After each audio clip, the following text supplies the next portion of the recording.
మిమ్మల్ని ఇబ్బంది పెడుతున్నారని చెప్పేసి మమ్మల్ని వేధించారని చెప్పి మమ్మల్ని అందరిని ఇబ్బంది పెట్టారు, మమ్మల్ని పలానా అడ్వకేట్ సుబ్బారావు అట్లా వేధించారని ఆమె చూపించిందండి ఒక వీడియో. కనీసం ఒక్క వీడియోని మీడియాకి రిలీజ్ చేసిందా? ఇంతవరకు కూడా మేము ఎన్నో వీడియోలు రిలీజ్ చేసాం, ఎన్నో ఎవిడెన్సెస్ ఇచ్చాం. సింగర్ మంగ్లీ ప్రధానంగా దీంట్లో నిందితురాలని చెప్పి మేము అందరికి చెప్తూనే ఉన్నాం.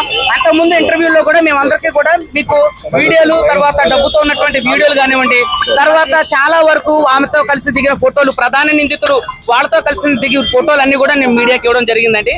అదే విధంగా ఈ రోజు పంజగుట్ట పిఎస్ లో బాధితులు కూడా మంగ్లీ మీద కేసు పెట్టడానికి వచ్చారండి. వచ్చినప్పుడు పోలీసులు ఏ విధంగా వ్యవహరించారో మీ అందరికీ తెలుసు. ఇది కావాలని పెద్ద ఎత్తున జరుగుతున్నటువంటి నెట్వర్క్ అండి. పోలీసులు కూడా ఇక్కడ నాకు అంటే సపోర్ట్ చేయకుండా మా ఏదో విచిత్రంగా drunk and drive alcohol test చేసి మరి లోపలికి పంపించడం, ఇలాంటివన్నీ కూడా చాలా అవమానకరంగా చేశారు.